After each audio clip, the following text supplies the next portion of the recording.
Industri pengolahan di Jawa Timur mengalami peningkatan pendapatan ekspor selama tahun 2023. Data dari Badan Pusat Statistik Jatim menunjukkan secara tahunan dari Oktober 2022 hingga Oktober 2023, industri pengolahan Jatim untuk pangsa pasar ekspor naik 14,71%.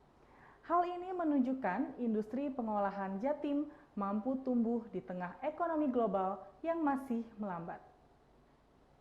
Industri pengolahan Jawa Timur menjadi salah satu komoditas ujung tombak ekspor Jawa Timur.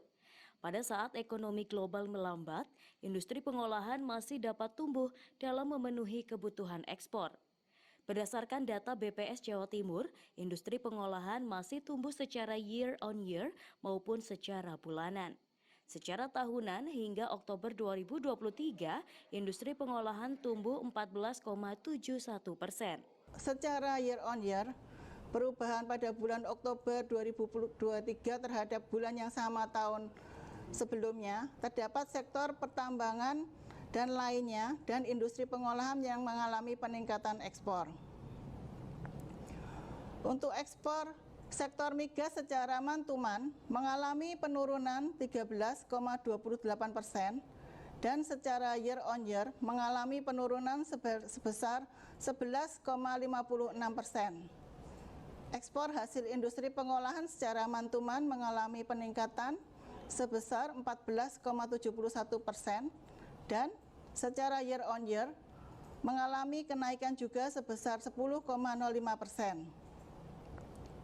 Untuk ekspor hasil pertanian secara month-to-month mengalami penurunan sebesar 8,70% dan secara year on year mengalami penurunan sebesar 30,41%. Ekspor hasil pertambangan dan lainnya secara year on year mengalami kenaikan sebesar 72,63%, sedangkan secara month-to-month dan secara C2C mengalami penurunan masing-masing sebesar 4,80% dan 28,68%. Diharapkan kinerja industri pengolahan Jawa Timur akan terus tumbuh secara signifikan menjadi penopang ekonomi Jawa Timur dalam melakukan ekspor ke berbagai negara. Kondisi ini menjadi pemicu bagi perputaran ekonomi Jawa Timur sektor non-migas.